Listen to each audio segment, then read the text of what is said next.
நாம மேஷ ராசி முதல் மீன ராசி வரையிலான 12 ராசியினருக்கு இந்த வாரம், அதாவது ஏப்ரல் 5ஆம் தேதி முதல் 11ஆம் தேதி வரைக்கும் எப்படி இருக்க போகுதுன்றதை தான் நம்ம பார்க்க போறோம்.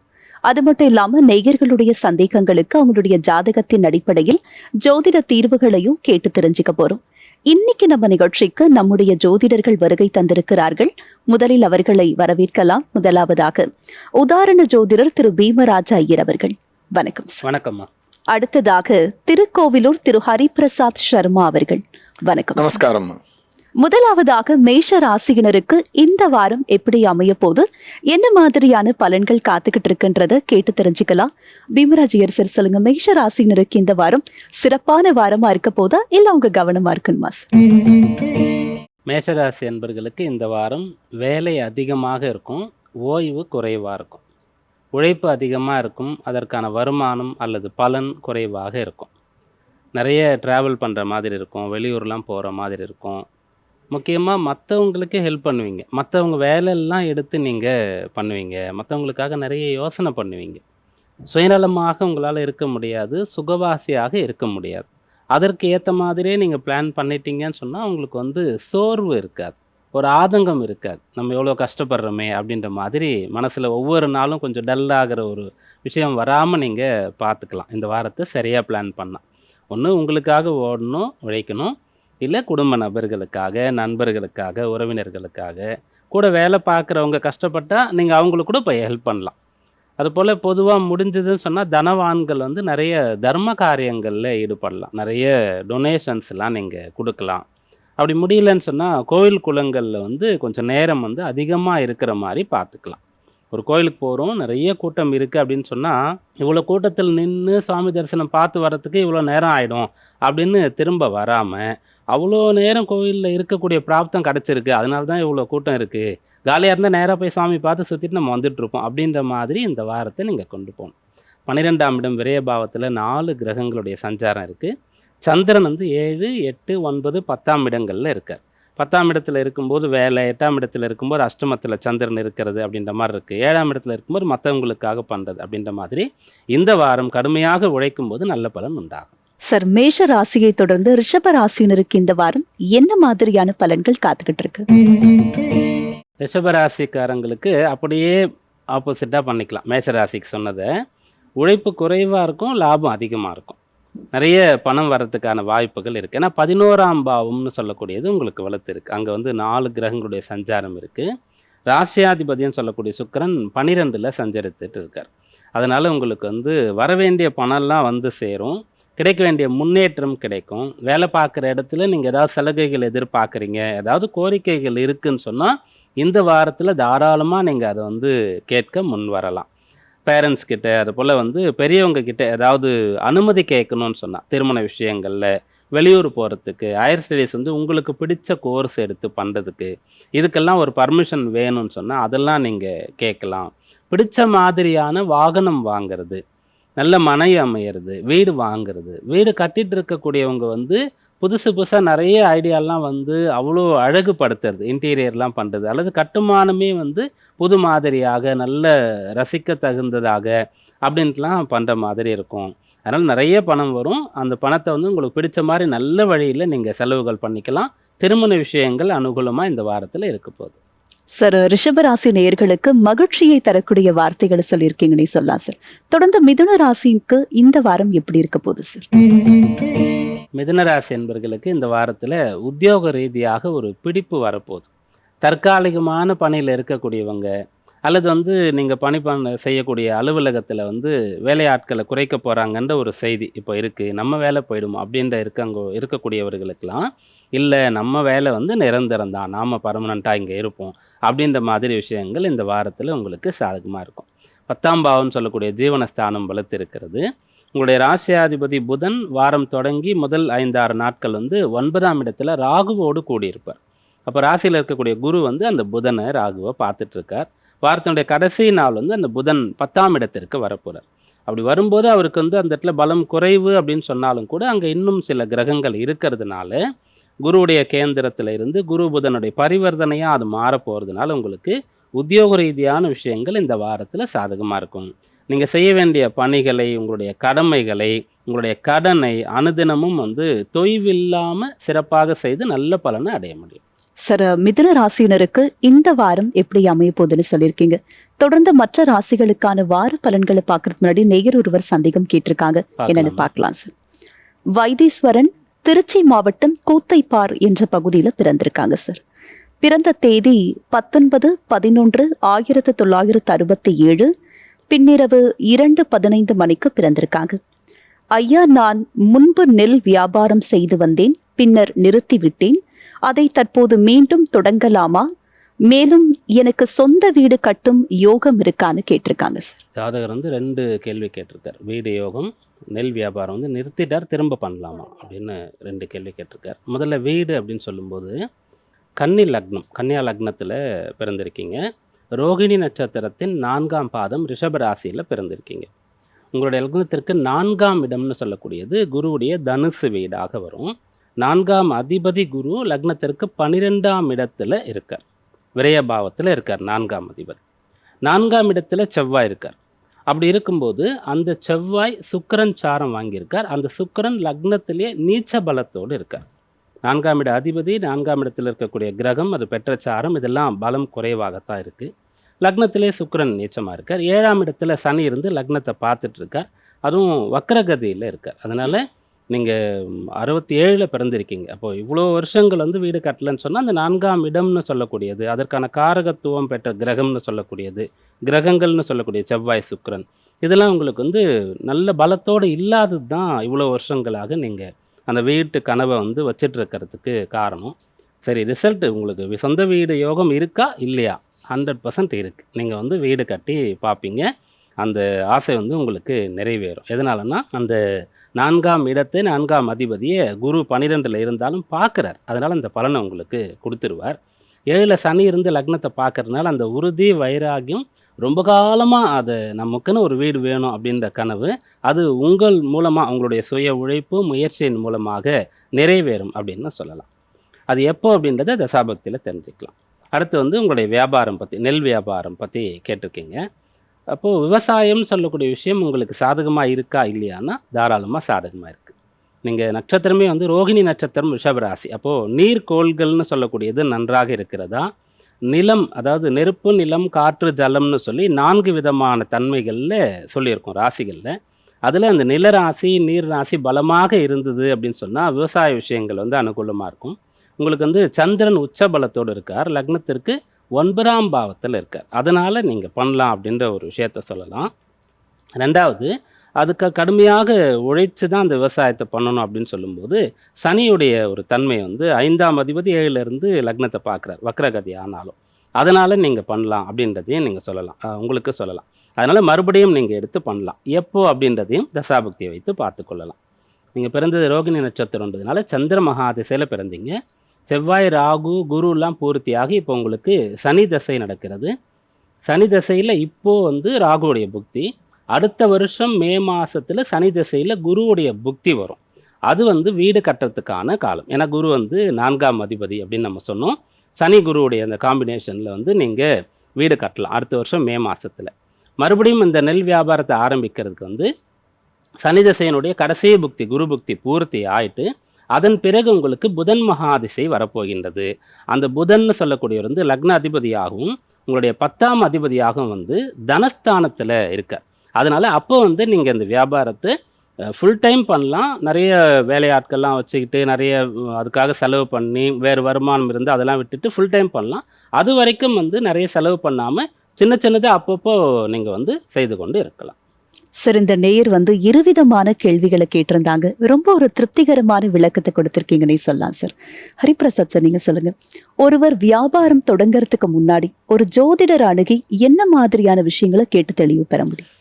அந்த வியாபாரத்தை செய்யலாமா வேண்டாமா அப்படிங்கிறத முக்கியமாக வச்சுக்கணும். ஃபஸ்ட்டு இப்போ அழகாக சொல்லிட்டார். என்ன சொன்னார்னா, இந்த ஒரு ஜாதகரையே நம்ம வந்து ஒரு உதாரணத்துக்கு எடுத்துக்கலாம். அடுத்த திசை புதன் திசை அப்படிங்கிறத பேஸ் பண்ணி தான் அவர் அந்த வியாபாரத்தை செய்ய முடியுங்கிற ஒரு அஷூரன்ஸை கொடுக்குறாரு. என்ன காரணம்னா, வியாபாரம் அப்படின்னு வந்துட்டாலே அதுக்கு அதிபதியான கிரகம் புதன். அந்த புதனுடைய வலிமை ஜாதகத்திலே இருக்க வேண்டும். இந்த நேயரை பொறுத்தவரை இவருக்கு வந்து லக்னாதிபதியாகவும் புதன் அமைந்து விட்டார். 10ஆம் இடம் ஜீவனஸ்தானத்திற்கு அதிபதியாகவும் புதனே அமைஞ்சிட்டார். அந்த புதனுடைய திசை அடுத்த 2.5 ஆண்டுகளிலேயே வந்துட போகுது அப்படிங்கிற ஒரு ரீசனையும் சொல்லிட்டார்.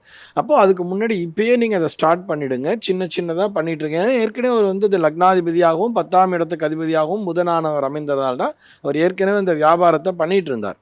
அதில் குறிப்பாக நெல் வியாபாரம், அவர் விவசாயத்தை பற்றி பேசல, அவர் வந்து விவசாயி கிடையாது, ஆனால் நெல்லை வியாபாரம் செய்து கொண்டிருந்தார் அப்படின்னு சொல்கிறார். அப்போ அந்த நெல்லுக்கு அதிபதி யாருன்னா சந்திரன் தான். அந்த சந்திரன் அவருடைய ஜாதகத்திலே அவருக்கு உச்சபலத்தோடு இருக்கிறார். அவருடைய நட்சத்திராதிபதியாகவும் சந்திரன் வந்து விட்டார். அதனால தான் அவர் ஏற்கனவே நெல் வியாபாரத்தையே பண்ணிட்டு இருந்திருக்கார். அதனால் பெருசாக அவரால் அவர் ரீச் பண்ண முடிஞ்சுதா இல்லையாங்க, ரீச் பண்ணியிருந்தாலும் நிறைய சொத்துக்கள்லாம் இழந்திருப்பார். அவரால் வீடு கட்டங்கிறது முடியல. அதுக்கு காரணம் சொல்லிட்டார், 12ல் வந்து குருங்கிறவர் உட்கார்ந்துருக்காருன்னு சொல்லிட்டு. ஆனாலும் அவரால் வீட்டை இந்த நேரத்தில் கட்டிட முடியும். அவருக்கு இன்னொரு ஆலோசனை என்னென்னா, உங்களுடைய மனைவி பேரில், லைஃப் பார்ட்னர் பேரில் நீங்கள் வீட்டை சேர்த்து கட்டிக்கிறீங்க. அப்போ தான் உங்களால் அது நிலைச்சு நிற்கும். ஏன்னா 7ஆம் இடத்துலையே இந்த சனிங்கிறவர் இருக்கார். சனி திசையில் குரு புக்திங்கிறது வரப்போகிறது. செவ்வாயானவர் அந்த 4ஆம் இடத்துல இருந்தான்னு சொன்னார். செவ்வாய் 4ல் இருக்காருன்னா அவர் 8க்கு அதிபதி. 8ஆம் இடம் என்பது 7க்கு 2ஆம் இடமாக போயிடும். 7ஆம் இடம்ங்கிறது லைஃப் பார்ட்னரை பற்றி பேசும். லைஃப் பார்ட்னருடைய ஒரு தனஸ்தானாதிபதியாக, லைஃப் பார்ட்னருக்குரிய சொத்தாக அது மாறிவிடும். லைஃப் பார்ட்னருக்குரிய சொத்தாக அது இருக்கிறதுனால நீங்கள் வந்து லைஃப் பார்ட்னரையும் உங்களுடைய ஜாயின்ட் ப்ராப்பர்ட்டியாக வச்சுருந்தாலோ இல்லை அவா பேர்லேயே நீங்கள் வீட்டை கட்டினாலோ உங்களால் அந்த வீட்டை கட்ட முடியும். அந்த வீடானது உங்களுக்கு ஸ்திரமான சொத்தாக அமைந்துவிடும். இது இவருக்கான ஒரு கூடுதல் ஒரு இன்ஃபர்மேஷனாக, ஒரு ஆலோசனையாக சொல்கிறோம். அதே மாதிரி அந்த நீங்கள் கேட்ட அந்த வியாபாரம் அப்படிங்கிறதுக்கு புதன் தாம்மா அதிபதி. நம்ம முதல்ல ஒருத்தர் ஜாதகம் பார்க்க போகும்போது நான் பிஸ்னஸ் பண்ணுறேனா அப்படின்னு சொன்னால் அதற்கு புதன் நல்லபடியாக இருக்கிறதாங்கிறத பார்த்துக்கணும். இதில் நிறைய பேர் என்ன கன்ஃபியூஷன் வருதுன்னா, பிஸ்னஸ்ஸுங்கிறது வேறு, செல்ஃப் எம்ப்ளாய்மெண்ட்டுங்கிறது வேறுங்கிறத புரிஞ்சுக்கணும். செல்ஃப் எம்ப்ளாய்மெண்ட்டுங்கிறது ஒரு முதலீடு இல்லாமல் செய்யக்கூடியது. எந்த விதமான முதலீடும் இல்லாமல் ஒரு புரோக்கரேஜ் பண்ணுறோன்னா ஒரு முதலீடு கிடையாது, நம்முடைய அறிவு மட்டும்தான் நமக்கு அங்கே முதலீடுங்கிறது. அந்த மாதிரி புரோக்கராக இருக்கிறவங்க அதுக்கும் புதன் தான் அதிபதி. அதனால் புரோக்கரேஜ் பண்ணுறதுக்கும் புதன் தான் அதிபதி. நம்ம இன்வெஸ்ட் பண்ணி பண்ணுறதுக்கும் வியாபாரம் பண்ணுறதுக்கும் புதன் தான் அதிபதி, பிஸ்னஸுக்கும். அந்த புதனானவர் இவருக்கு நன்றாக இருக்கிறார். இவர் வந்து நல்ல பெரிய லெவல்லே பண்ண முடியும். ஏன்னா புதன் அடுத்த 17 வருஷமே பண்ணும். இல்லை வயசாகிடுச்சா எனக்கு ஏற்கனவே 60, நான் இதுக்கு மேலே பண்ண முடியுமானா நிச்சயமாக அந்த உழைப்புங்கிற ஒரு விஷயத்தை பதிவு பண்ணார் தெரியுமா. அந்த உழைக்க தயாராக இருந்தீங்கன்னா அடுத்த 17 வருஷமே உங்களுக்கு கொட்ட ஆரம்பிச்சிடும். நல்லாவே புதன் வந்து நல்லா சப்போர்ட் பண்ணுவார். தாராளமாக நெல் வியாபாரத்தை பண்ணலாம். இதே மாதிரி தான் ஒவ்வொருவருமே அந்த ஜாதகத்தை கொண்டு போய் காமிச்சு நான் பிஸ்னஸ் பண்ணலாமா, என்ன மாதிரியான பிஸ்னஸை பண்ணலாம், செல்ஃப் எம்ப்ளாய்மெண்ட்டா இல்லை நான் இன்வெஸ்ட் பண்ணி பண்ணலாமா, அந்த இன்வெஸ்ட்மெண்ட் வந்து கொஞ்சமாக வச்சுட்டு நான் புரோக்கரேஜ் மாதிரி நான் பேசிக்கலாமா, இது போன்ற அனைத்து தகவல்களையுமே உங்களுடைய ஜாதகத்தை கொண்டே சொல்லிவிட முடியுமா. சார், நிறைய பேருக்கு இருக்கக்கூடிய சந்தேகத்தை ரொம்ப அழகா தீர்த்து வச்சிருக்கீங்க சார். அடுத்ததாக கடக ராசியினருக்கு இந்த வாரம் சாதகமான வாரமா இருக்க போதா இல்ல அவங்க கவனமா இருக்கணுமான்றதை கேட்டு தெரிஞ்சுக்கலாம். பீமராஜயர் சார் சொல்லுங்க, கடக ராசியினருக்கு இந்த வாரம் என்ன மாதிரியான பலன்கள் காத்துக்கிட்டு இருக்கு? கடகராசி என்பவர்களுக்கு இந்த வாரம் அனுகூலமாக இருக்க போகுது. உங்களோட ராசிக்கு 9ஆம் பாவம், அது வந்து 4 கிரகங்கள் இருக்கக்கூடியதாக இருக்கிறது. அதனால் நல்ல வழி உங்களுக்கு கிடைக்கும். இப்போது நீங்கள் படிக்கிறதுக்காக அடுத்து என்ன படிக்கலாம் அப்படின்னு கேட்குறீங்கன்னா மிகச்சரியாக வழிகாட்டப்படுவீங்க. இதுதான் உனக்கு வரும், இதை பண்ணால் தான் ஃப்யூச்சர் அதுக்கு இருக்கும் அப்படின்ற மாதிரி சொல்லுவாங்க. வேலை தேடிட்டு இருந்தால் எந்த மாதிரியான வேலை, எப்படி முயற்சிக்கணும் அப்படின்ற ஒரு வழிகாட்டுதல்லாம் உங்களுக்கு கிடைக்கும். பிஸ்னஸ் பண்ணணுன்ற ஐடியா இருந்தாலும் கூட உங்களுக்கு சரியான ஒரு வழி வந்து கிடைக்கும். அப்படியாக அந்த 9ஆம் இடம்னு சொல்லக்கூடியது குருஸ்தானம்னு சொல்லுவோம். அந்த இடத்துல 4 கிரகங்கள் இருக்கிறது. அதில் வந்து சூரியன் புதன் அப்படின்ற விஷயங்கள்லாம் சேர்றதுனால உங்களுக்கு வந்து பெரியவங்க கிட்ட இருந்து, பெற்றோரிடத்திலிருந்து, ஆசிரியரிடத்திலிருந்து நல்ல விஷயங்கள்லாம் கிடைக்க போகிறது. அதை எடுத்துக்கொண்டு செயல்பட்டால் உங்களுக்கு இந்த வாரம் அனுகூலமாக இருக்கும். எதனால் இந்த விஷயத்த சொல்கிறோன்னா, அஷ்டமத்தில் ராகுவும் 2ல் கேதுவும் இருக்கக்கூடிய சமயத்தில் கொஞ்சம் சஞ்சலங்கள் இருக்கும். அதனால் சுய முடிவுன்றதை விட நல்ல அனுபவஸ்தர்களும் உங்கள் மீது நல்ல அக்கறை இருக்கக்கூடியவர்களும் சொல்லக்கூடிய விஷயங்கள் உங்களுக்கு அனுகூலமாக இருக்கும். இதை நம்ம சொன்ன மாதிரி வேலை, படிப்பு, தொழில் இதுக்காக எடுத்துக்கலாம். பெரிய செலவுகள் பண்ண போகிறீங்க, கடன் வாங்க போகிறீங்க அப்படியும் எடுத்துக்கலாம். கல்யாண விஷயங்களுக்கும் இதை வந்து ரொம்ப சரியாக நீங்கள் ஃபாலோ பண்ணலாம். அப்படியாக இந்த வாரம் உங்களுக்கு நல்லவர்களுடைய துணை, அவங்களுடைய ஒரு வழிகாட்டுதல் இதெல்லாம் கிடைத்து அதனால் நல்ல பலன் கிடைக்க போகிறது. சார், கடக ராசினர் இந்த வாரம் எப்படி செயல்பட்டா நல்லதுன்றதை தெளிவுபடுத்தியிருக்கீங்க. தொடர்ந்து சிம்ம ராசினருக்கு இந்த வாரம் எப்படி அமைய போகுது சார்? சிம்மராசி என்பர்கள் நிதானமாக செயல்படணும். வேகம் வேண்டாம். ரொம்ப அவசரம், உங்களுக்கு இயற்கையிலேயே வரக்கூடிய அந்த கோபம், அந்த விஷயங்கள்லாம் கொஞ்சம் கட்டுப்படுத்த வேண்டிய காலமாக இது இருக்கிறது. அஷ்டம சனி வந்து அந்த இடத்துல ராசியாதிபதின்னு சொல்லக்கூடிய சூரியனும் பங்குனி மாதம் முழுக்க இருப்பார். அவங்களோட சேர்ந்து செவ்வாய், கடைசியாக புதனும் வந்து சேருவார். அதனால் அஷ்டமஸ்தானம் வலுத்திருந்து ஜென்ம ராசியில் கேது இருக்கிறதுனால தேவையில்லாத விஷயங்களுக்காக நிறைய உழைப்பீங்க, நிறைய செலவு பண்ணுவீங்க, நிறைய பேசி எனர்ஜி வேஸ்ட் ஆகும். இல்லைனா வந்து ஆர்கியூ பண்ணி ஃப்ரெண்ட்ஷிப்பையோ அல்லது ரிலேஷன்ஷிப்பையோ கெடுத்துக்கிறது. ஒரு சில பேர் கணவன் மனைவி கூட வந்து சின்ன விஷயங்களுக்கு, தேவையில்லாத விஷயங்களுக்கு சண்டை போடுறது அப்படின்ற மாதிரி உங்களுடைய ஆற்றல் வந்து வீணாகிறதுக்கான வழி தான் உங்களுக்கு இப்போ கண் முன்னாடி இருக்கும். அதை வந்து தவிர்த்துட்டு தொலைநோக்கு பார்வை, எதிர்காலத்தை பற்றி நீங்கள் சிந்திக்கணும். அடுத்து நம்ம ஃப்யூச்சரில் என்ன பண்ணணும் அப்படின்ற மாதிரி நீங்கள் பார்க்க ஆரம்பிச்சிட்டிங்கன்னா இந்த வாரத்தையும் இந்த மாதத்தையும் இந்த காலத்தையும் உங்களால் வந்து எளிதில் கையாள முடியும். அது உங்களுக்கு பாசிட்டிவாக மாற்றிக்கொள்ள முடியும். அதனால் ரொம்ப கடினமான ஒரு வாரமாக இருந்தாலும் கூட நீங்கள் இன்னைக்கான விஷயங்களை பற்றி சிந்திக்காமல் எதிர்காலத்துக்காக சிந்தித்து ஒன்றொன்றையும் ஒவ்வொரு அடியும் எடுத்து வைக்கும்போது அது உங்களுக்கு பிரயோஜனமாக இருந்ததாக இருக்கும். உங்களுடைய டைமும் உங்களுடைய மணியும் உங்களுடைய வேலைகளும் உங்களுக்கு பலன் தரும். சார், தொடக்கத்திலேயே ஒரே வரியில சொல்லிட்டீங்க, சிம்ம ராசினர் நிதானமா செயல்படணும், வேகம் வேண்டாம் அப்படின்னு. தொடர்ந்து கன்னி ராசினருக்கு இந்த வாரம் எப்படி அமைய போகுது சார்? கன்னிராசி என்பவர்களுக்கு ராசியாதிபதியாக இருக்கக்கூடிய புதன் இந்த வாரத்தில் முதல் 5-6 நாட்கள் வந்து 6ஆம் இடத்தில் இருக்கார். குரு பார்வையை பெறுகிறார். ராகுவோடு சேர்ந்திருக்கார். அதனால் வந்து ரொம்ப வேகம் இருக்கும். எதையாவது ஒன்று சாதிக்கணும், எப்படியாவது ஒரு பேர் வாங்கிடணும், ஒரு நம்ம மேலே ஒரு சொத்து வந்து நமக்கு கிடச்சிடணும், நமக்கு ஒரு பட்டம் கிடைச்சிடணும், நம்ம ஒரு வேலையில் செட்டில் ஆகிடணுன்ற உறுதியோடு உந்துதலோடு நீங்கள் காணப்படுவீங்க. ஃபயராக இருப்பீங்க. அப்படி அவ்வளோ வேகமாக உங்களால் இருக்க முடியும். எதையாவது ஒன்று பண்ணிடணுன்ற அந்த ஒரு தீவிரம் உங்களிடத்தில் காணப்படும். அப்புறம் அந்த புதன் 7ஆம் இடத்திற்கும் வந்துடுறாரு. அப்போ 4 கிரக சேர்க்கை 7ஆம் இடத்துல, அதில் சூரியனும் 7லேருந்து பார்த்துட்டு இருப்பார். சனி செவ்வாய்ன்னு சொல்லக்கூடிய பலமான கிரகங்கள்லாம் இருக்கிறதுனால மற்றவங்களோட ஆரோக்கியமான போட்டியை நீங்கள் வச்சுக்கணும். படிக்கிறதுல, வேலை பார்க்குறதுல, உங்களுடைய நாலேஜில் அப்படின்னு சொல்லி, இல்லை நல்ல உடலை பலமாக வச்சுக்கிறது அப்படின்ற மாதிரி விஷயங்களில் நீங்கள் மற்றவங்களோடு போட்டியை கூட வச்சுக்கலாம். அதே சமயத்தில் மற்றவங்களோடு தேவையில்லாத விஷயங்களுக்கு சண்டை சச்சரவு போன்ற விஷயங்களை வந்து எடுத்துக்கொள்ளக்கூடாது. அதனால் உங்களுடைய அந்த ஒரு பலத்தை நீங்கள் வந்து உங்களுக்காக பயன்படுத்தி கொள்ளணும். அந்த பலத்தை கொண்டு எதிராளியை பலம் இழக்க வைக்கிறதோ, இல்லை வந்து நீங்கள் எதிராளிக்கிட்ட உங்களை பெஸ்ட்டுன்னு காமிச்சிக்கிறதோ அப்படின்ற விஷயங்கள்லாம் பண்ண வேண்டிய அவசியம் இல்லை. உங்களுக்காக நீங்கள் எதையுமே செய்ய வேண்டிய ஒரு விஷயம்தான் இந்த வாரத்தில் இருக்கிறது.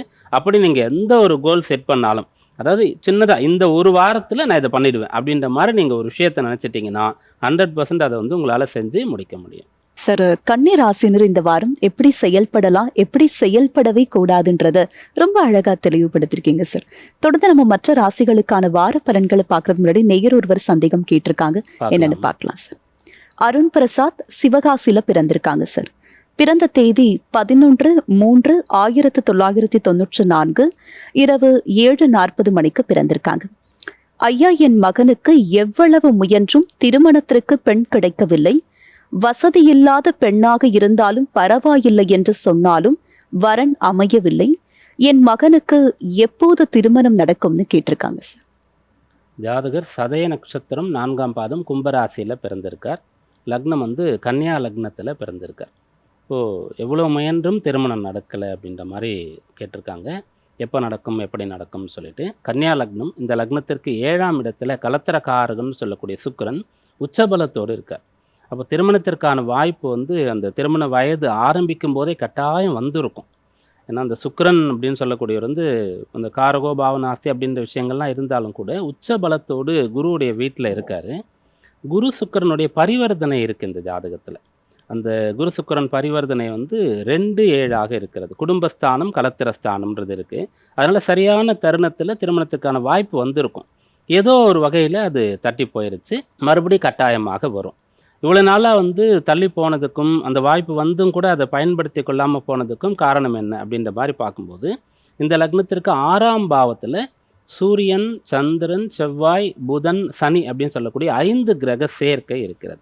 இதனால் நிறைய பேர் வந்து ரிஜெக்ட் பண்ணியிருக்கலாம். இத்தனை கிரகங்கள் சேர்ந்துருக்கு, தோஷம், சூரியன் சனி சேர்ந்துருச்சு, பித்ரு தோஷம், சூரியன் செவ்வாய் சேர்ந்து இருக்கிறது, அது வந்து திருமண சம்பந்தமான தோஷம்னு சொல்லிட்டு, அதனாலையும் கூட இவருக்கு வந்து அந்த நிறைய இவருக்கு பிடித்ததா நீங்கள் பிடிச்சி ஓகேன்னு சொல்லக்கூடிய விஷயங்கள் அந்த சைட்லேருந்து ரெஸ்பான்ஸ் வந்து இருக்காது. அந்த மாதிரி போயிருக்கும். அது வந்து திருமண தடைக்கான காரணம். ஆனால் திருமணம் நடக்குமா நடக்காதா கட்டாயம் நடக்கும். அதற்கு என்னென்னா இந்த குரு சுக்கிரனுடைய பரிவர்த்தனை அப்படின்றது எப்போ நடக்கும் அப்படின்றத இப்போ பார்க்கணும். சதயம்னு சொல்லக்கூடிய ராகுவுடைய திசையில் பிறந்து குரு திசை பூர்த்தியாகி இப்போது சனி மகா திசை நடந்து கொண்டு இருக்குது. சனி திசையில் இப்போ நடக்கிறது ராகுவுடைய புக்தியாக இருக்கிறது. சனி 5, 6ஆம் இடத்திற்கு அதிபதி, அவர் 6ஆம் இடத்தில் இருக்கார். ராகு வந்து 3ஆம் இடத்துல சஞ்சரித்து கொண்டு இருக்கின்றார். அப்போ இந்த சனி திசையில் ராகு புக்தி பூர்த்தியாகி குருவுடைய புக்தி அடுத்த வருஷம் 2027 நவம்பரில் வரும். சனி குரு, அந்த குரு தான் 7ஆம் இடத்திற்கு அதிபதி, 2ஆம் இடத்துல இருக்கார், சுக்கிரனோட பரிவர்த்தனை பண்ணியிருக்கார். அப்படின்றதுனால அடுத்த வருஷம் கடைசியில் திருமணம் நடக்கிறதுக்கான யோகம் இருக்கிறது. இதில் கூட என்ன பண்ணலான்னா, நீங்கள் வசதி இல்லாமல் வந்தால் கூட பரவாயில்லன்னு சொல்லியிருக்கீங்க. அதுபோல் உங்கள் ஃபேமிலி உங்கள் பையன் ஓகேன்னு வரக்கூடிய குடும்பத்தையும் பெண்ணையும் வந்து நீங்கள் பார்த்து சரி அப்படின்னு சொல்லிட்டீங்கன்னா இந்த டைமில் கட்டாயம் திருமணம் நடக்கும். சார், இந்த நேயருடைய கேள்விக்கு விரிவான தெளிவான ஒரு விளக்கத்தை கொடுத்திருக்கீங்கன்னு சொல்லலாம் சார். ஹரிபிரசாத் சார், நீங்க சொல்லுங்க. இப்ப இந்த ஜாதகக்காரர் வந்து பாத்தீங்கன்னா எவ்வளவு முயன்றும் பெண் கிடைக்கலன்னு சொல்லியிருக்காரு. இந்த மாதிரி ஒரு சிலர் சொல்லி நாம கேள்விப்பட்டிருக்கோம். கிட்டத்தட்ட திருமணத்திற்கு 50 பெண்ணுடைய ஜாதகத்தை பார்த்துட்டோம், எதுவுமே அமையலன்னு. இதுக்கு ஜோதிட ரீதியான காரணங்கள் சார். நீங்கள் ரொம்ப கம்மியாக சொல்கிறீங்கம்மா. 50 பெண்கிறதெல்லாம் இன்றைக்கி ரொம்ப சர்வசாதாரணமாயிருச்சு. கிட்டத்தட்ட 300, 400, 500ங்கிறதெல்லாம் பார்க்குறா. இத்தனை பேர் இது என்ன எதிர்பார்ப்புகள் தான் காரணம். நீங்கள் முதல்ல ஜோதிடவியல் ரீதியான காரணம்னு கேட்டுட்டீங்க. இப்போ அவருக்கு சொல்லிட்டார், இது ஜோதிடவியல் ரீதியான காரணம் அல்ல. இது வந்து இவருக்கு ஏன் தள்ளி போகிறதுக்கான காரணம்னு சொன்னால் எதிர்பார்ப்பு தான், சமூக சூழல் தான். இந்த சூழல் இன்றைக்கி வந்து நான் இப்படி இருக்கோம் அப்படி இருக்கோம், நமக்கு இப்படி வரணும் அப்படி வரணும்னு எதிர்பார்ப்பெல்லாம் வச்சுட்டு கடைசியில் எதிர்பார்ப்பெல்லாம் எல்லாம் எதுவுமே இந்த டைம் லேட்டாகி போனதுனால இப்போ நான் வந்து வசதி இல்லாத பெண்ணாக பார்க்குறேன், அப்பயும் அமைய மாட்டேங்கிறதுன்னு அவங்க எழுதியிருக்காங்க. வசதிக்காக நான் சொல்ல வரல, மற்ற ஒரு கண்டிஷன்லாம் வச்சுருக்கா இல்லையா. அவங்களுக்கு சொந்த வீடு இருக்கா, மச்சான் இருக்கா, நான் மச்சான் இருந்தால் தான் பொண்ணு எடுக்கணும், ஏன்னா அவன் நாளைக்கு ஃபுல்லாக சீர் பண்ணணும், இந்த மாதிரிலாம் நிறைய கண்டிஷன்ஸ்லாம் வச்சுக்கிட்டு இருக்கா. இதுதான் காரணமாக இருக்கிறது. ஜோதிடவியல் ரீதியான காரணம் சொல்லி பார்க்கும் பொழுது அது எங்கேயோ ஒருத்தருக்குத்தான் திருமண தடைங்கிறது இருக்கும். 1000ல் ஒருத்தருக்கு தான் இருக்குமே தவிர. ஆனால் இன்றைக்கி நிறைய பேரை பார்க்குறோம், நிறைய பெண்கள், அதுவும் குறிப்பாக 90s கிட்ஸ்னு வரும்போது அவங்களுக்குலாம் நிறைய நாங்கள் 500 ஜாதகத்துக்கு மேலே பார்த்துட்டோம், இவ்வளோ கண்டிஷன்ஸ் நாங்கள் இறங்கி போயிட்டோம், ஆனால் பொண்ணு வீட்டுக்காராக இறங்கி வர மாட்டேங்கிறா, கிடைக்க மாட்டேங்குதுன்னு இருந்தால் அதுக்கு காரணம் சமூகவியல் ரீதியான காரணங்கள் தான். ஜாதக ரீதியாக காரணம்னு பார்க்கும்போது ஒரு சில பேருக்கு அந்த 7ஆம் இடத்துலையே திருமண தடைகளுக்கான அம்சம்லாம் காமிச்சிடும். 40 வயசில் தான் அந்த காலத்திலே கூட 40 வயசில் கல்யாணம் பண்ணவங்கலாம் இருக்கா. 42 வயசில் 43 வயசில் தான் திருமணங்கிறதே நடந்திருக்கும். அவர்களுக்கெல்லாம் தடை இல்லாமல் குழந்தையும் பிறந்திருக்கும். உடனே அந்த வயசில் கல்யாணம் பண்ணால் கூட அந்த காலத்தில் அந்த ஹெல்த் கண்டிஷனுங்கிறதெல்லாம் வேறு மாதிரி இருந்தது. அதில் தான் நமக்கு அந்த ஜாதக ரீதியாக நம்ம பார்க்க முடியும். 7ஆம் இடத்துல ஒரு சனி கேத்துவனுடைய சேர்க்கை இருக்கிறது, நீச்சமான ஒரு கிரகத்தினுடைய சேர்க்கை இருக்கிறதுங்கிற மாதிரி விஷயங்கள்லாம் இருக்கும். அதனால் இந்த நேயரை பொறுத்தவரை சுக்கிரன் உச்ச பலத்தோடு இருக்கிறார்னு சொல்லிட்டார். காரகோ பவனாசையெல்லாம் கிடையாது, அதெல்லாம் இல்லை. அந்த ரூல்லாம் இங்கே அப்ளை பண்ணவும் முடியாது. ஏன்னா அவரே விளக்கமும் சொல்லிட்டார். 7ஆம் இடத்திற்கு அதிபதியும் 2ஆம் இடத்திற்கு அதிபதியும் 2 பேரும் ஒருத்தரோட ஒருத்தர் பரிவர்த்தனை யோகத்தில் இருக்கா, குரு நல்ல அம்சத்தில் இருக்கா அப்படின்னு சொல்லிட்டு குரு திசையில சின்ன வயசா இருந்திருந்தால் கூட சனி திசையில சுக்கிரபுக்தியினுடைய காலத்திலே கண்டிப்பாக திருமணம்ங்கிறது நடத்தி இருக்கலாம். இவர்களுடைய எதிர்பார்ப்பு இல்லை ஏதோ ஒரு ரீசன்னால இவங்க அதை வேண்டான்னு சொல்லி அவாய்ட் பண்ணியிருப்பா. அதுதான் அங்கே காரணமாக போய்விட்டது. அட்லீஸ்ட் இந்த டைம்லையாச்சும் அவர் சொன்ன அந்த குரு புக்திலையாச்சும் கண்டிப்பாக கல்யாணத்தை பண்ணணும், இல்லைன்னா அந்த பையனுக்கு திருமணம்ங்கிறது நடக்காமல் போயிடும். ஏன்னா அடுத்தது புதன் திசைங்கிறது வந்துடும். புதன் 6ஆம் இடத்துல வேற உட்காந்துட்டு இருப்பார். 6ல் 5 கிரகங்களுடைய சேர்க்கைங்கிறது ஒரு நெகட்டிவான விஷயந்தான். இவருடைய உடல்நிலை சார்ந்த விஷயங்கள், கடன் பிரச்சனை சார்ந்த விஷயங்கள், இவருக்கு எதிரிகள் சம்பந்தப்பட்ட விஷயங்களை பற்றி எல்லாம் பேசும். ஆனால் இவருக்கு பலமாக இருக்கக்கூடியதுன்னு பார்த்தோம்னா இந்த ஜாதகருக்கே பலம் எதுன்னா லைஃப் பார்ட்னர்ஷிப் தான். 7ல் சுக்கிரன் உச்ச பலத்தோடு இருக்கிறான்னு சொல்லும் பொழுது அது மிகவும் பலமான அம்சம். அதை தடைப்படுத்தாமல் அழகாக பார்த்து நடத்த வேண்டியது. அடுத்ததாக துலா ராசியினருக்கு இந்த வாரம் சாதகமான வாரமா இருக்க போதா இல்லையான்றதை கேட்டு தெரிஞ்சுக்கலாம். பீமராஜயர் சார் சொல்லுங்க, துலா ராசியினருக்கு இந்த வாரம் என்ன மாதிரியான பலன்கள் காத்துக்கிட்டு இருக்கு? துளாராசி அன்பர்களுக்கு திருப்திகரமான நல்ல பலன்களை சொல்லலாம். குறையே இல்லாத நபர்களே, குறையே இல்லாத ஜாதகமே பார்க்க முடியாதுன்னு சொல்லுவாங்க. இந்த ஒரு காலம், இந்த வாரம் வந்து துளாராசிக்கு கிரகங்கள் எதுவுமே இது வந்து சாதகமாக இல்லை, இது உங்களுக்கு பிரச்சனை அப்படின்ற மாதிரி சொல்ல முடியாது. ராசியாதிபதி சுக்கிரன் ராசியை பார்த்துட்ருக்கார், அவர் ஒரு முழுமையான சுபர். குரு ராசியை பார்த்துட்ருக்கார், 2 சுபர்கள் பார்க்குறாங்க. ராசியில் சந்திரன் இருந்து வாரம் தொடங்குகிறது. அவர் வந்து ஜீவனாதிபதி.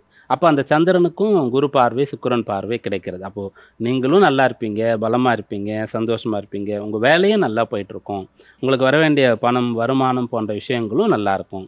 6ஆம் பாவம்னு சொல்லக்கூடிய இடத்துல 4 கிரகங்கள் இருக்கிறதுனால சத்ரு ஜெயம்னு சொல்லக்கூடிய விஷயமும் இருக்கிறது. யாருமே இப்போ உங்கள் வம்புக்கு வர மாட்டாங்க.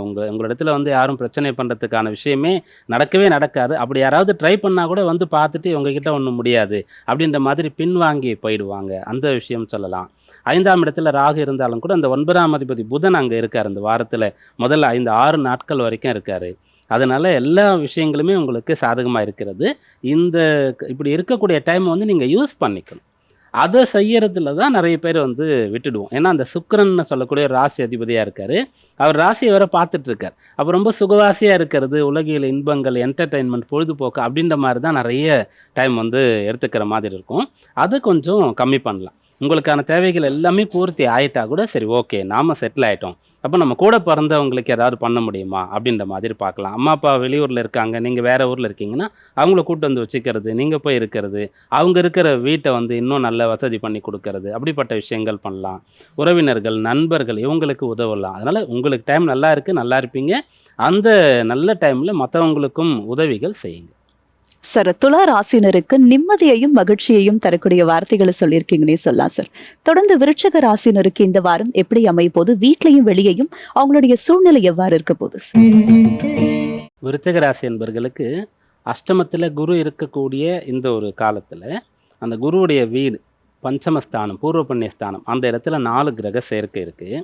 நிறைய படிக்கிறது, நிறைய கற்றுக்கிறது, புது புது விஷயங்கள்லாம் தெரிஞ்சுக்கிறது, இது ஒரு சைடு. உங்களுக்குள்ளேயே இருக்கக்கூடிய திறமைகள் சின்ன வயசில் ஓரளவுக்கு அதில் நீங்கள் ஈடுபட்டிருப்பீங்க. அப்புறம் போக போக அப்படியே அது வந்து கம்மியாயிட்டு இருக்கும். வேற ஒரு துறையில் படிக்க ஆரம்பிச்சிங்க, வேற ஒரு வேலை, தொழில், கல்யாணம் ஆயிடுச்சு அப்படின்னு ஒவ்வொருத்தருக்கு ஒரு காரணம் இருக்கும். அதெல்லாம் கூட மீண்டும் வந்து நீங்கள் தேடலாம். உங்களுக்குன்னு ஒரு ஞானம் இருக்கும், ஒரு ஆசை இருக்கும், எதுலையாவது பிடிப்பு இருக்கும், ஏதாவது ஒன்றுத்தில் ரொம்ப நாலேஜ் இருக்கும்.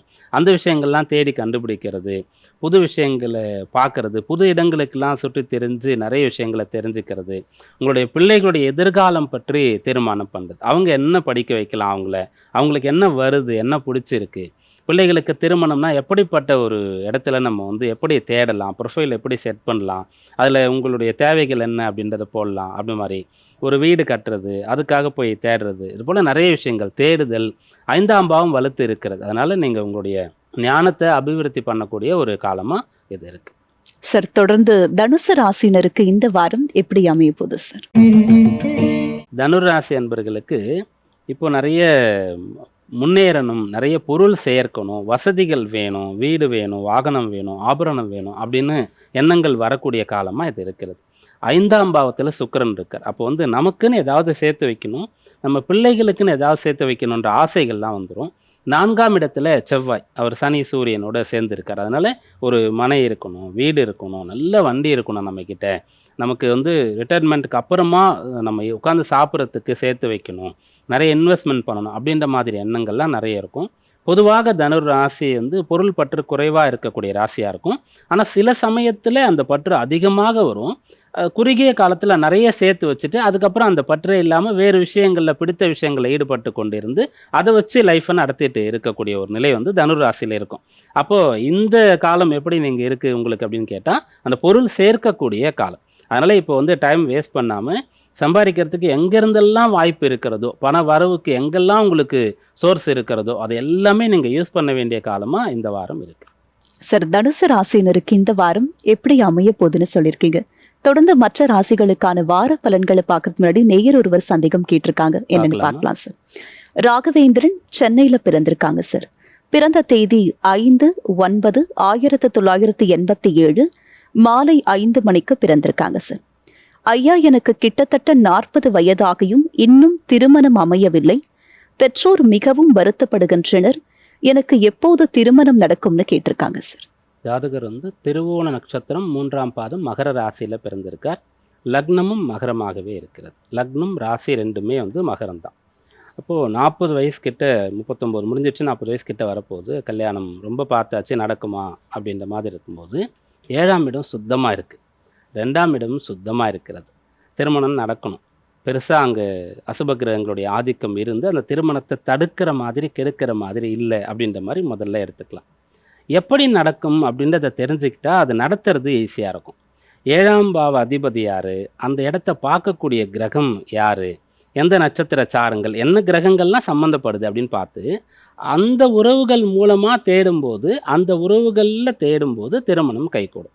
இப்போ இவர் ஜாதகருக்கு 7ஆம் இடம்னு சொல்கிறது கடக ராசியாக வரும். அந்த அதிபதி சந்திரன் லக்னத்திலே இருக்கார். அவர் வந்து சொந்த நட்சத்திரம் அப்படின்னு சொல்லக்கூடிய திருவோணத்திலே இருக்கார்.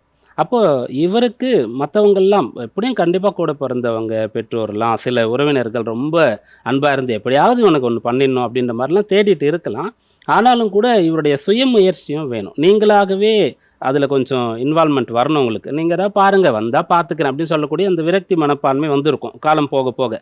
அதை வந்து குறைத்து கொண்டு கொஞ்சம் இன்ட்ரெஸ்டாக இருந்து நீங்களும் தேரணும் அப்படின்ற ஒரு விஷயத்த சொல்லலாம். சரி, அப்போது இவ்வளோ நாள் 40 வயசு வரைக்கும் நடக்காமல் இருக்கிறதுக்கு காரணம் என்ன அப்படின்னா, அந்த கலத்திர காரகன் சொல்லக்கூடிய சுக்கிரன் வந்து லக்னத்திற்கு அஷ்டமத்தில் இருக்கார். அந்த அஷ்டமத்தில் அஷ்டமாதிபதி சூரியனும் செவ்வாயும் சேர்ந்துருக்காங்க. 3 பேருமே ஒரே நட்சத்திரத்தில் ரொம்ப பக்கத்தில் அடுத்த பாதங்களில் தான் இருக்கிறாங்க. அப்போ சுக்கிரன் வந்து பலம் குறைந்து இருக்கார், அதனால் வந்து தாமதமாயிருக்கு அப்படின்னு சொல்லலாம். பூர புண்ணியாதிபதி பாக்யாதிபதின்றவங்களாம் நல்லா இருந்தாங்கன்னா அந்தந்த காலத்தில் அந்தந்த விஷயங்கள், திருமணம், அந்த புத்திர சந்தானம் இதெல்லாம் கிடச்சிரும். அதுக்கு சுக்கிரன் புதன் தான் இந்த ஜாதகத்தில். சுக்கிரன் 8ல் இருக்கார், அப்போது சூரியன் செவ்வாயோடு நெருங்கி இருக்கார் அப்படின்றத பார்த்துட்டோம். புதன் வந்து கேதுவோடு சேர்ந்து இருக்கார் அப்படின்ற ஒன்று இருக்கிறது. ஆனால் இந்த லக்னாதிபதியே போய் 11ல் தான் இருக்கார். இந்த ஜாதகருக்கு எனக்கு திருமணம் அப்படின்னு சொல்லக்கூடிய விஷயம் நடந்தே ஆகணும், நான் பண்ணிப்பேன் அப்படின்ற விருப்பம் இருந்ததுன்னா 11ஆம் இடம் அதை குறிக்கும். அப்போ கட்டாயமாக நடக்கும் அப்படின்ற மாதிரி சொல்லலாம். தாமதமாகிறதுக்கான காரணங்கள் பார்த்துட்டோம், கட்டாயமாக நடக்கும் அப்படின்றத சொல்லிட்டோம். எப்போ நடக்கும் அப்படின்னு பார்க்கும்போது சந்திர தசையில் பிறந்திருக்கார். அதான் சந்திர தசை பிறக்கும் போதே போயிடுச்சு. திருமண வயசில் வந்து இருக்கும்போது அந்த சந்திரன் திருமணத்தை பண்ணியிருப்பார். செவ்வாய் தசை ராகு தசை முடிஞ்சு இப்போது குரு மகா திசை நடந்து கொண்டு இருக்குது. குரு தசையில் இப்போ வந்து அவருக்கு சுக்கரனுடைய புக்தி நடக்கிறது. அப்போ இதுதான் ரைட் டைம், இதை விட்டுட்டா அப்புறம் இல்லை அப்படின்ற அளவுக்கு எடுத்துக்கலாம். சுக்கிரன் சொல்லக்கூடியவர் கலத்திர காரகன்னு பார்த்துட்டோம். குரு வந்து இந்த லக்னத்திற்கு 3, 12ஆம் இடத்திற்கு அதிபதியாக வராரு. 4ஆம் இடமான சுகஸ்தானத்திலிருந்து சுக்கிரனையும் பார்த்து கொண்டு இருக்கார். சுக்கிரன் குருடைய தொடர்பு ஜாதகத்திலையும் இருக்குது, இப்போ தசாபுக்தியிலும் இருக்கிறது. அடுத்த வருஷம் முடிகிற வரைக்கும் டிசம்பர் வரைக்கும் இருக்கிறது. அப்போது இந்த ஜாதகர் வந்து விரும்பி கட்டாயம் நான் திருமணம் பண்ணிக்க போகிறேன் அப்படின்னு சொல்லி இன்ட்ரெஸ்டடாக தேடும்போது, ஒத்துக்கொள்ளும் போது கிடைக்கக்கூடிய அந்த வத்துவை, அந்த ஒரு ஜாதகத்தை கட்டாயம் அடுத்த வருஷத்துக்குள்ள திருமணம் நடந்துடும். சார், இந்த நேர் வந்து எனக்கு எப்ப திருமணம் நடக்கும்னு ரொம்ப ஒரு எதிர்பார்ப்போட கேள்வி கேட்டிருந்தாங்க. ரொம்ப ஒரு திருப்திகரமான விளக்கத்தை கொடுத்திருக்கீங்கன்னு சொல்லலாம் சார். ஹரிபிரசாத் சார், நீங்க சொல்லுங்க. இப்ப நிறைய பேர் வந்து எனக்கு திருமணம் தாமதம் ஆயிட்டே இருக்குன்னு ஃபீல் பண்றதை பார்க்க முடியுது. இதுல நேயர்கள் நிறைய பேருக்கு இருக்கக்கூடிய சந்தேகம், எந்த ஜாதக அமைப்பினருக்கு திருமணத்துல தாமதமாகும்? ஜாதக அமைப்பு அப்படின்னு வரும்பொழுது நமக்கு லக்னாதிபதி வீக்காக இருக்கணும், இல்லைனா 7ஆம் இடத்திற்கு அதிபதி வீக்காக இருக்கணும், இல்லைனா சொன்ன அந்த கலத்திர காரகன் அப்படிங்கிறது ஒரு 8ஆம் பாவத்தில் இந்த மாதிரி ஒரு மறைவு ஸ்தானத்தில் உட்காருறது, ஒரு பகையோட அம்சத்தில் உட்காரும் பொழுது இந்த மாதிரி திருமண தடை அப்படிங்கிறது வருமா. ஆனால் அந்த 7ஆம் இடத்திற்கு அதிபதி வலிமையாக இருந்து விட்டால், இப்போ இவருக்கு திருமணம் நடக்கும்னு இதை வச்சு சொன்னார்னா லக்னாதிபதி 11ல் இருக்காருன்னு சொல்லிட்டார். அது ஏன் இந்த இவருடைய முயற்சி தேவை அப்படின்னு சொன்னால், மற்றவங்க பார்ப்பாங்க, எல்லாரும் தான் உறவினர்கள் இருப்பாங்க, அவங்கெல்லாம் பார்ப்பாங்க, இருந்தாலும் கூட உங்களுடைய முயற்சியால் மட்டும்தான் நடக்கும் அப்படிங்கிறத அவர் வலியுறுத்தி சொல்லலை, நான் சொல்கிறேன் அது வலியுறுத்தி. ஏன்னா அவர் வந்து நீங்களும் பார்க்கணும் அப்படிங்கிறத சொல்கிறார். உங்களுக்கு ஒரு விரக்தியான சூழல் வந்திருக்கும், அதுலேருந்து இல்லை நீங்கள் கண்டிப்பாக பார்க்கணும்னு ஏன் சொல்கிறாருன்னா, அந்த லக்னாதிபதி தான் அவருக்கு வலிமையாக இருக்கிறார். லக்னாதிபதி சனி 11ல் இருக்கார், நினைக்கிறதை சாதிக்கக்கூடிய அம்சங்கிறது இருக்குது. 7ஆம் இடத்திற்கு அதிபதி சந்திரனும் வந்து 7ஆம் இடம்ங்கிறது லைஃப் பார்ட்னர்ஷிப்பை பற்றி பேசும், திருமணத்திற்கான ஒரு பாக்கியம் தரக்கூடியது 7ஆம் இடம். அதற்கு அதிபதி சந்திரனும் சுயச்சாரம் பெற்று லக்னத்திலேயே வந்து உட்கார்ந்துருக்கு. லக்னம்ங்கிறது இவரை பற்றித்தான் பேசும். லக்னம்ங்கிறது தான் அங்கே வலிமையாக இருக்கிறதே தவிர, கலத்திர காரகன் சுக்கிரன் போய் 8ல் உட்காந்துட்டு இருக்கார். 8ல் சூரியன் செவ்வாய் சேர்க்கை. நிறைய பேர் ஜாதகத்தை பார்த்தாலே 8ல் சூரியன் செவ்வாய் சேர்ந்துருச்சா, அப்ப இருதாரம் உண்டு, இருதார அமைப்பு, சுக்கிரன் வேற அங்க இருக்கார், இருதார அமைப்புங்கிறத சொல்லியே நிறைய பேர் ஜாதகத்தை விலக்கி இருப்பார்கள் ஜோதிடர்கள். அது போல இல்லை அவருக்கு. ஆனா நிறைய பேர் அதை ஏத்துக்க மாட்டா. 8ல் சூரியன் செவ்வாய் சேர்க்கனாலே வேண்டாம் வேண்டாம் வேண்டான்னு ஜாதகத்தை ஒதுக்கி தூக்கி ஊற வச்சுட்டு இருப்பா. ஜாதகம்லாம் பார்க்காதீங்கோ, ஜாதகம்லாம் பார்க்கறது இல்லை, பொண்ணும் பிள்ளையும் பார்த்து எங்களுக்கு பிடிச்சிருக்கு பண்ணிக்கிறோங்கிற மாதிரி ஒரு விஷயத்தில் இறங்கிடும். அவர் சொன்ன மாதிரி நீங்கள் நேரடியாக இறங்குங்கள். அதுதான் இந்த நேயருக்கு மறுபடியும் வலியுறுத்தி சொல்கிறோம். நீங்கள் நேரடியாக இறங்கினீர்களானால் உடனடியாக உங்களுடைய திருமணத்தை நிச்சயித்து விட முடியும். அவங்க சொன்னாங்க, இவங்க சொன்னாங்க, அவங்கள கேட்கணும், இவங்கள கேட்கணும், யாரையும் கேட்க வேண்டாம். நீங்கள் போய் பாருங்கள், பொண்ணை பிடிச்சிருக்கா, எல்லாரையும் இன்வைட் பண்ணுங்கள், வர்றவன் வரான், வராட்டி போகிறான், இந்த மாதிரி ஒரு முடிவு எடுக்கணுமா இந்த நேரை பொறுத்தவரை. ஏன் இப்படி தாமதமாகுது அப்படின்னு சொன்னால், நம்ம ஏற்கனவே பார்த்த மாதிரி தான் நிறைய சமுதாய காரணங்கள் அப்படிங்கிற ஒரு விஷயம் இருக்குது. ஜோதிடவியல் ரீதியாக பார்க்கும் பொழுது 7ஆம் இடம் வலுக்குன்றி இருந்தால் மட்டும்தான் திருமண தடைங்கிறது உண்டாகும். லக்னாதிபதி வலுவிழந்து போனாலும் திருமண தடைங்கிறது உண்டாகும். இன்னைக்கு என்ன பண்ணுறான்னா, சூரியன் செவ்வாய் சேர்ந்துட்டாலே அவங்களுக்கு திருமண தடைங்கிற மாதிரி கொண்டு வந்துடுறா. ஏன்னா இதுக்கு காரணம் ஜோதிடர்கள் தான். நான் வருத்தத்தோடு பதிவு பண்ணுறேன். நான் எந்த ஜோதிடரையும் குறை சொல்ல வேண்டும் என்பது என்னுடைய நோக்கம் அல்ல. ஒரு சூரியன் செவ்வாய் சேர்ந்தாலே அங்கே உங்களுக்கு இருதார அமைப்புங்கிறது வந்துடும். வைதவிய யோகம்ங்கிறத சொல்கிறா. பெண்களுக்கும் சரி, நான் ஆண்களுக்கு மட்டும் சொல்ல வரல. ஒரு பெண்ணாக இருந்தாலும் சூரியன் செவ்வாயும் சேர்ந்துருச்சு, அப்போ இந்த பெண்ணுக்கு 2 தார அமைப்பு உண்டு, 2 தாலி உண்டு அமைப்புங்கிறது, இந்த பெண்ணுக்கு விதவ யோகம்ங்கிறது இருக்குங்கிற மாதிரி ஒரு தவறான பிரச்சாரம் மேற்கொள்ளப்பட்டு வருகிறது.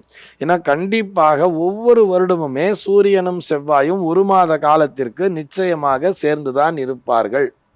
ஏன்னா செவ்வாய் ஒரு 48 45 நாள்ல இருந்து ஒரு 3 மாதம் 4 மாதம் வரைக்கும் கூட ஒரு ராசியில் இருப்பார்.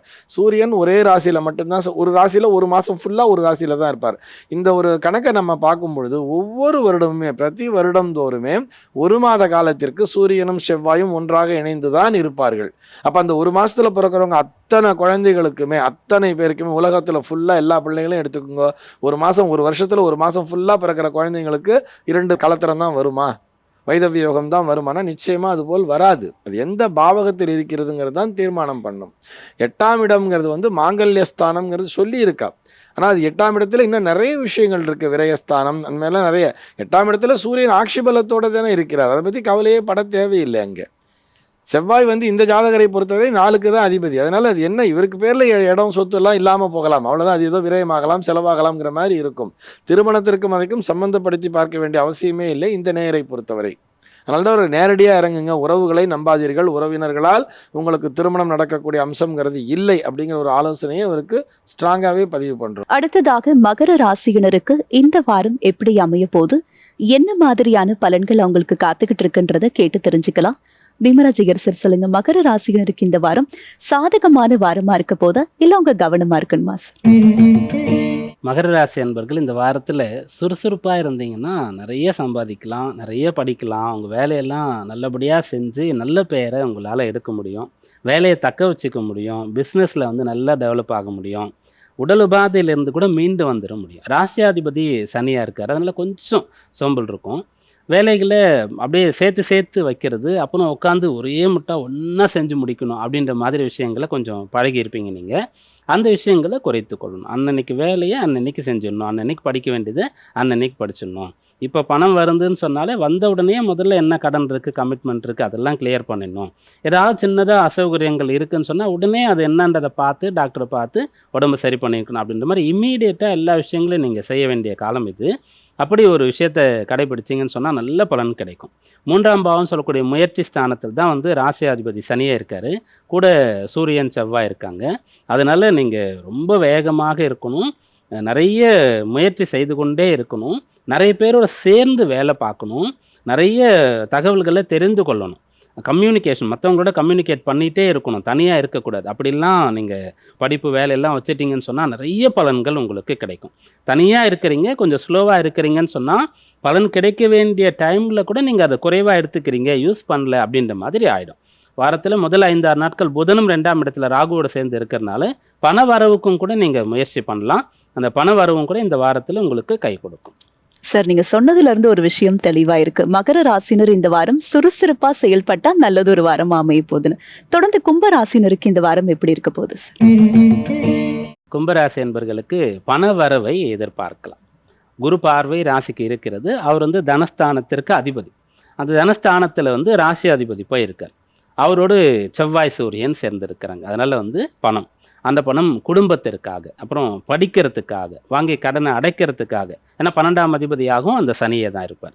அதனால் கடனை அடைக்கிறதுக்கு, உங்கள் குடும்ப நபர்களுடைய தேவைகள் எல்லாம் பூர்த்தி பண்ணுறதுக்கு நீங்கள் வந்து மேற்கொண்டு ஹையர் ஸ்டடீஸ் எதாவது பண்ணணும், வேலை பார்த்துட்டே இருக்கீங்கன்னா அதுக்காக பணம் அப்படின்ற விஷயங்கள்லாம் இந்த வாரத்தில் முயற்சி பண்ணலாம், கிடைக்கும். குடும்பத்தை ஒன்றிணைக்க முடியும். ஏதோ ஒரு செப்பரேஷன், குடும்பத்தில் பிரச்சனைகள் ஏற்பட்டு கணவன் மனைவியை கூட தனித்தனியாக இருக்கீங்கன்னு சொன்னால், இப்போது நீங்கள் அதை சரி பண்ணி மத்தியஸ்தம், சமாதானம் போன்ற விஷயங்களுக்கெல்லாம் உட்பட்டு 2 பேரும் சேர்ந்து இருக்கக்கூடிய விஷயங்களை பண்ணலாம். செவ்வாயுடைய தொடர்பும் அங்கே ராசியாதிபதியோடு இருக்கிறனால சகோதர ரீதியான பந்தங்களில் பிரச்சனை இருந்தாலும் கூட அதெல்லாம் சரி பண்ணலாம். ஒன்றுபட்டால் உண்டு வாழ்வுன்னு சொல்லுவாங்களே, அப்படியாக நீங்கள் இந்த குடும்ப நபர்களோட, வாழ்க்கை துணையோட, சகோதரர்களோட ஒன்றாக இருக்க வேண்டிய, இணைய வேண்டிய காலமாக இருக்கிறது.